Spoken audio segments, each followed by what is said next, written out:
Hi, Sasha. Hello, Sasha Colby. Folks, it is time to have the Tic Tac Chit Chat. RuPaul and Michelle Visage up close in person with a lovely pile of Tic Tacs. I'm so excited. Welcome to the Sasha Colby meet and greet.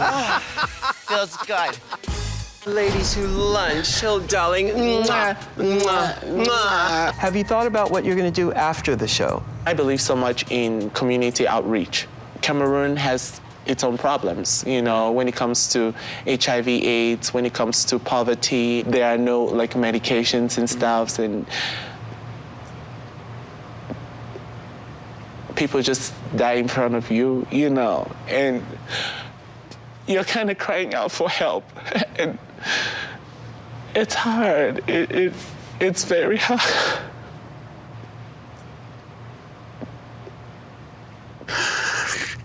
I can only imagine how hard hit Cameroon and all the area has been. You just have to live every day and just hope for the better, that someday you can contribute in your own way to make things better for people. So. And that's why you're so special, because you get to pass this message on. That would be a beautiful day, wouldn't it? It would really be. Now, eat your Tic Tac and we will celebrate. Cheers to Cameroon. To Cameroon. To me, this was like one of the greatest opportunities to be able to be with a legend and be able to see them from a different point of view. Hi, Ru. Well, hello, Raja. Okay, what is this, Thanksgiving? I couldn't possibly.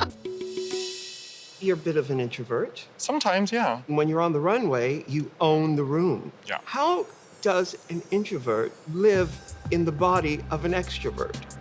How does that work? Duality comes from me being a Gemini, I think. There's a whole other side of me that's a complete ham and exhibitionist, and I really love being in front of people. Who's rooting for you at home? I'm really hoping that my parents are going to pay attention and really see what I do, maybe for the first time in their lives. Wow. You know, they've been in some of the great moments in my life, but never have they seen how proud I am to do what I do. This will be a really great way for them to see how much life it brings to me. Is there anything you want to tell them? Hi, Mom. Hey, Dad. Look at me, I'm sitting with RuPaul. That's a drag queen, and so am I. Well, darling, lunch was fabulous. Break a leg out there. I will. All right. All right, see you Thanks, later. doll. Bye, Ru.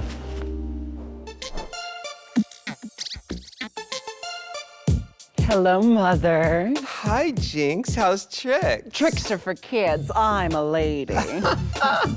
Listen, I hope you have an appetite. Oh, yes. This looks more than I can handle. Now, Jinkx, what do you think your life's going to be like? What do you want to do? It's been my life dream ever since I started doing drag to do drag on Broadway. I could see you as Blanche Dubois. I could see that too.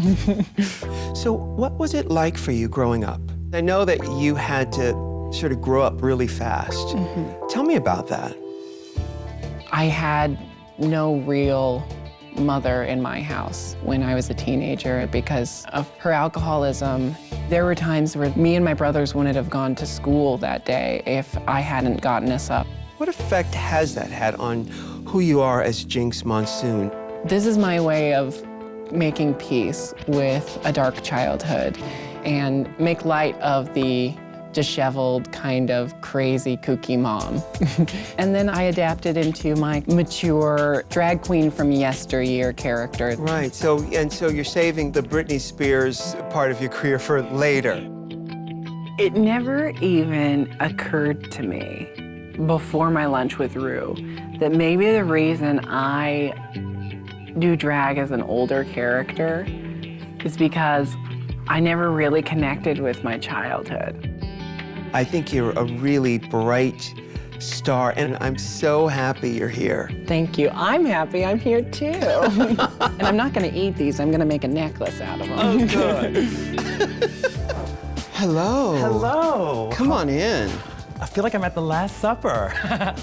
Well, here you are. Here Top I am. 4. I know. You're very astute. You're one of the better players we've had come through here. Where's that come from? I've had some amazing people in my life that have taught me that, you know, that were like, Queen, you don't need to wear that wig, you don't need to say that. And now I catch myself on countless occasions saying things to other queens and I'm like, I sound like the old one now, you know? Now the rest of the world will see that nicer side. Are you prepared for that? You've been filming this?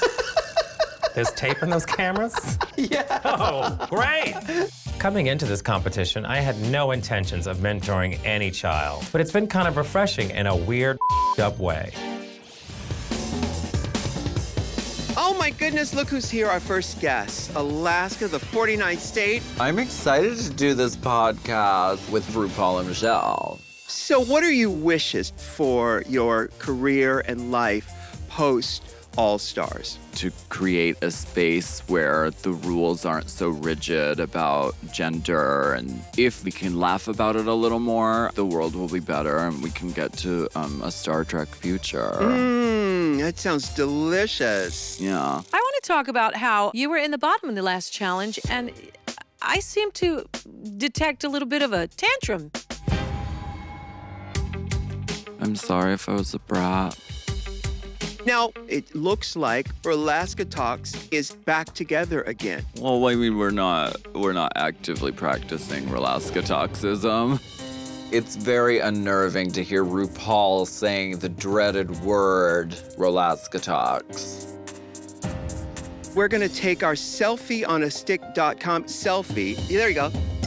It's upsetting. Oh my God, look who's here.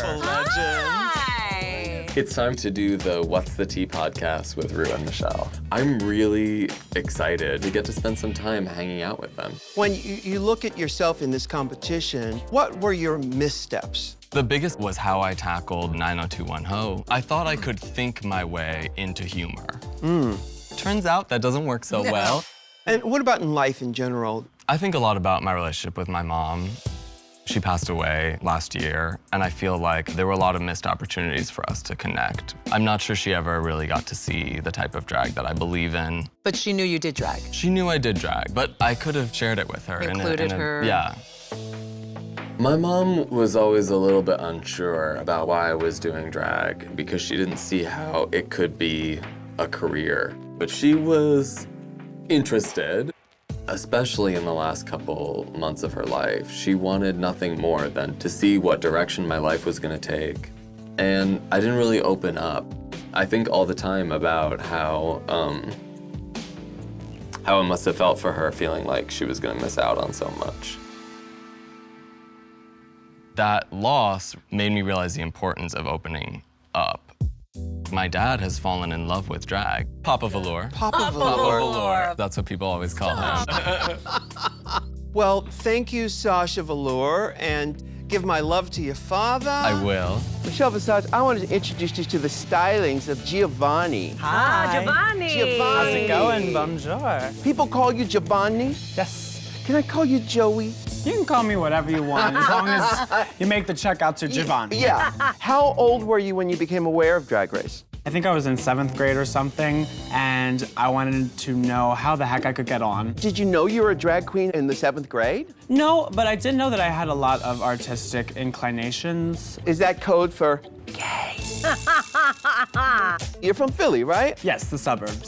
When did you move to New York? I moved to New York straight out of high school. I went to pursue women's wear design at the Fashion Institute of Technology. And did you actually go to FIT? I went for a year and a week. And then you met Suzanne Barge. Pretty much. Story of our lives. So what have you learned about yourself in this competition? I've learned so much about needing to take care of Giovanni as well as Aquaria. The confidence in what I say is really what I feel has grown during this experience. Sure.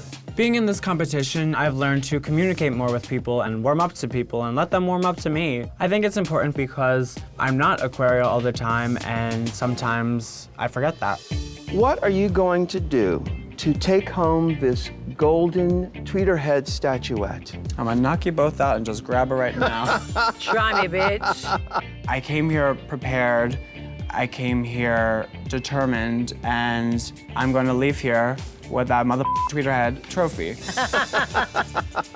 I am one step away from winning the title of America's Next Drag Superstar, and I have thought my entire life that I was America's Next Drag Superstar, so y'all ain't here ready. Hi, Eevee. Hi, y'all. So you put a little lipstick on. Both sets of lips? Oh, of course, all three. Oh. Wow. And what's your background? I'm black, white, and some part native. No, are you surprised that you've come this far? When I hit my low places, I definitely am. Those voices just get in your head that tell you, like, the girls don't like what you're putting out, so, like, get ready, pack your bags, girl. But ultimately, no, I'm not, because I pictured myself at the end, and every time I do hear those voices, I just, like, have to wipe them away and, like, replace them with the reasons I know that I deserve to be here. Last week, there were some girls who said that you should go home. How did that affect you? Some of the girls said that I should go home based on the judges' critiques, and so that's a fair point. And then I feel like some of the girls have harbored our clashes in their head and the feelings of thinking that I hate them or something, despite like me trying my hardest, and that definitely like hindered any close friendships we would have had. I'm gonna give you some advice. Allow yourself to be a little more open to other people. If you allow them in, they're gonna love you for who you are. Because sitting here now, I'm feeling a different Eevee, and it's a beautiful Eevee, and I wish that you'd let people in on that part of you. I know you're right. I do have some character flaws that I've never really faced before, and I do feel a lot more ready to tackle the rest of this challenge. Gorgeous. Thank you both. This is so crazy. Hi, Monet. Hello, Ru and Michelle. Monet. Oh, bitch. Full circle moment, honey. My season, I didn't get to do a podcast with Ru, so I am excited. I'm elated. Girl, what's the tea, bitch? The sponge has landed. I did it just for Michelle. Hope you mop up the competition. You know, this is your first time at the podcast. It is, Ru. Because you didn't make it this far last time. I did not, and I feel a lot of shame. Season 10, I left with my tail between my legs, you know. You didn't need to do that, though. You did a good job. You were loved. You were Miss Congeniality. I think the shame for me came with New York City has always exemplified like perfectionists in this competition. Bianca, Bob, Sasha, girls who really like just personify like that fierce New York grit, but also like just talent out the wazoo. And you know, towards the end of my season, I was really turning out challenges, but on the runway, just letting myself and y'all down a lot. So coming back to All Stars, I was like, I want to show Ru and Michelle that I can wear nice clothes. So that was like my main goal, but also really do well in the challenges as well. So the expectation that I had for myself was to really like go above and beyond what I did on my season. You know, just knowing that you guys are seeing that Monet is that bitch. Now, beyond this competition, what do you see Monet X Change doing? What's on the horizon? After this, I go to Australia, and then I'm traveling my one-woman show. Call Me by Monet. Call Me by Monet? Yeah, Call Me by Monet. I love that. That's brilliant. Is there a peach in your one-woman show? Oh, Ru, you know I had to do it. Oh, yes. Get your tickets. I'm gonna give y'all complimentary. Y'all gonna come? Drink tickets included? Only for y'all. Nobody else. Well, Monet, you are a fabulous queen. I'm so glad you got to come back and show the world what you were made of, and you did just that. Thank you, Ru. Well, Trinity. Look who's here. Look what the cat dragged in, and by drag, I mean Trinity. Yes. Hi. So how different is All Stars from season 9? Oh, girl, this is a whole different ball game. This is a lot harder. Is it? The challenges are more difficult, I feel like, and emotionally, this has been a harder challenge. Really?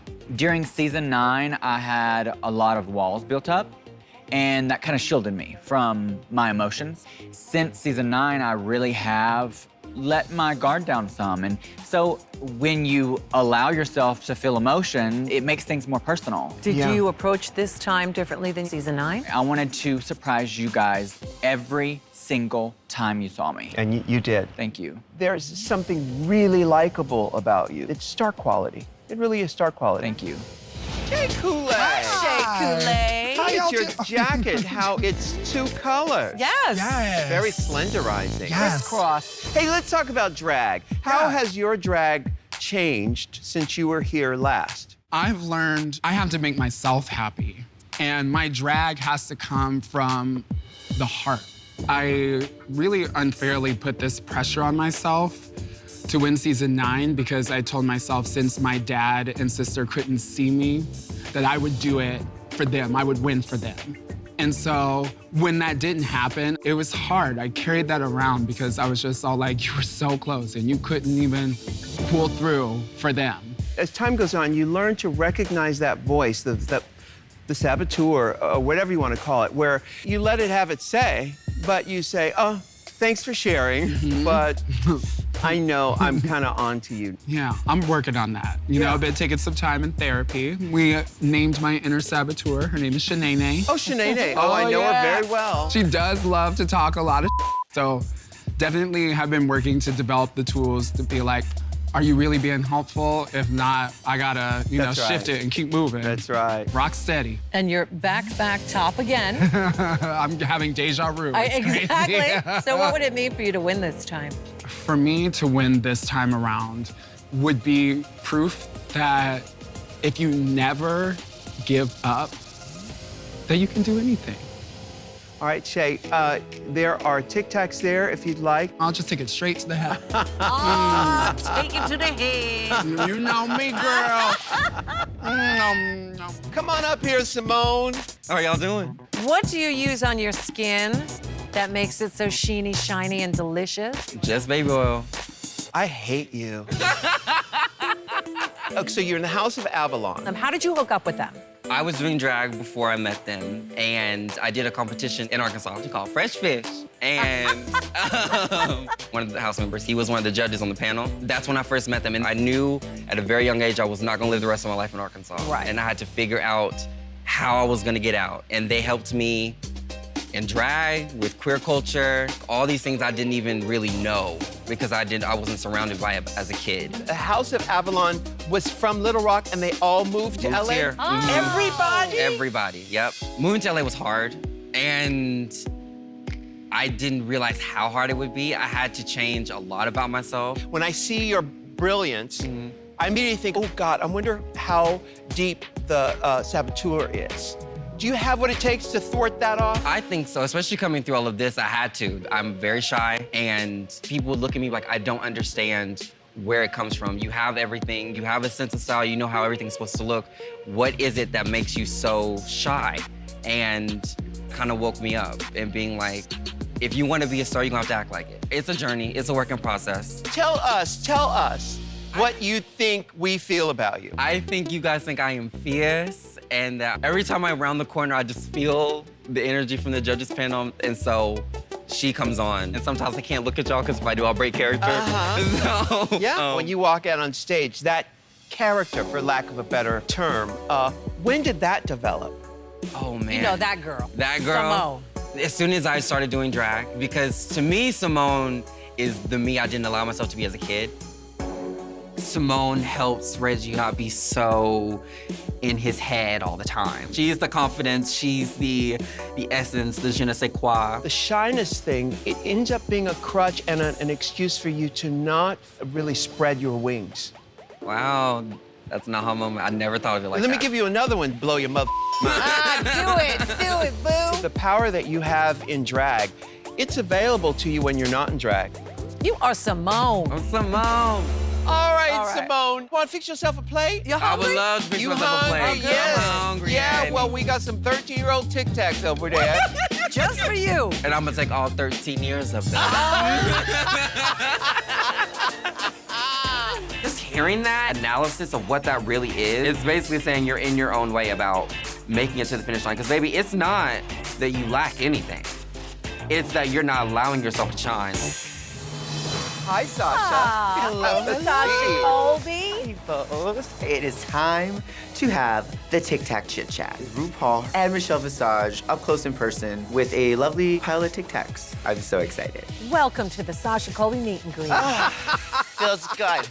When did you come here from Hawaii? 20 years ago. I went to Chicago for a bit. Oh, and then I really? was in Orlando, and then I finally made it to LA. Did you work at the Baton? For about 6 years. 6 years? Yeah, 5 nights a week, 3 shows a night. That's exhausting. Wow. Yeah, I moved there to kind of learn from the best of the best. Mimi Marks. Mimi Marks, Monica Monroe. Chili Pepper. Chili Pepper, Yeah. the first Continental. Have you struggled at all in this competition? I have. Internally, there was a lot of that inner saboteur, really feeling like I won 2 challenges in a row, 2 maxi challenges. And the first thing that came to my mind was, oh no, the girls are gonna hate me. Like, I feel like weird, like I feel like someone else should get it. Like I was willing to let go of my personal triumphs to just have like that quick fix of being liked by everyone. Why do I need that? I was really trying to get down deep, and it really came to acceptance as a child from my family and my mom particularly. Everything I did was always just to like have my mom say she loves me, and like I would never get it. And all the pageants I do and all the like challenges here has just been for them to say that they're proud of me. And I'll never get it from my mom. I'll never get it.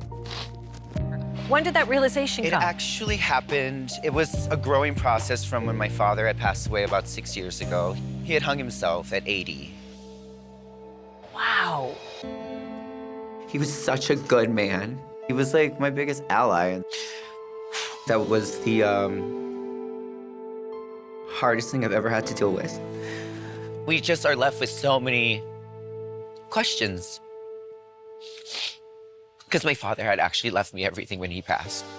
As the queer, as what we call in Hawaii, the mahu, being entrusted with this generational land, it felt like Pop's like seal of approval. And that's when I really started to try and make meaning of life. And what is it all made? What is it all for? It took like going really, really, really deep and doing a lot of work. There is survivor's remorse, but a part of that equation has to be letting go of older tapes and thoughts. There's so much abundance. There's so much abundance, and you kind of sort of feel guilty about it. I mean, look at Michelle's cheekbones. I mean, she got too much. She really did. Well, I can't wait for my abundance. And the next chapter has arrived. And it's like, my world is just so open right now. With everything that I've accomplished here, I feel like I could do anything. You can. Anything. You absolutely can. We see it. Thank you, Sasha. Thank you so much. Thank you so much. Good luck. Hi. Hi, Jimbo. Hello. It's time for my Tic Tac Chit Chat. I have been waiting forever for this moment. I've always wanted my very own little orange Tic Tac. I'm gonna get it gold plated and make a necklace. So, Jimbo, you have a natural twinkle in your eye that is subversive and really twisted. Were you this way as a kid? Were you always this way? I think so, yeah. I love taboos and laughing at it. So how did that start for you? What was your family dynamic like? Growing up, my dad was a scientist and also an alcoholic. And my mother was a teacher, then started to work with my father, also an alcoholic. It was just very tumultuous because they loved to party, they loved to have fun, and then it would always shift into insanity. You know, my dad punched in every door in our house, and I would often wake up and have to clean up blood and food, and all the chairs would be smashed. But it was under this veil of, oh, a really nice house, and oh, it's a successful doctor. So she decided, I'm gonna step out, and she created a safer space for us to be and try to move on. Are your parents still with us? My dad passed away about 3 years ago, and my mom is one of my biggest fans. My biggest fan, I would say, Really? definitely. Is she cleaned up? Yeah, so she's sober 31 years now. Wow. Well, I understand why you turned to clowning. Yes, so all of that dysfunction and all of that pain, I was able to put it in a safe place for myself to go, okay, that was his that I had to deal with. And now I'm free, and I choose joy, and I choose light, and I'm gonna try my best to see things in the best light possible. You know, having said that, what would it mean to you to be inducted into the Drag Race Hall of Fame? It would mean so much, and it would give me all of the chances that I want and need to inspire people who are weird, who are different, who are told that they can't do something, to do it, to own their joy, and to feel awesome. Yeah. And actually, you've done that from the moment we saw you on Canada's Drag Race to today, and you continue to do that. Thank you. Thank you so much, Jimbo. Now, we do have some Tic Tacs over there. Do you eat them? I suck them and swallow them. Okay, good. That's the right answer. But I recommend that you cut it in half, save the rest for later because they're very filling. All right, I'll see you later. See you later. Thank you. Do you want everything RuPaul's Drag Race at your fingertips? Then head over to YouTube now and subscribe to the RuPaul's Drag Race channel, and you will get all the episodes of everything you ever want, including brand new episodes of What You Packin'. Hi.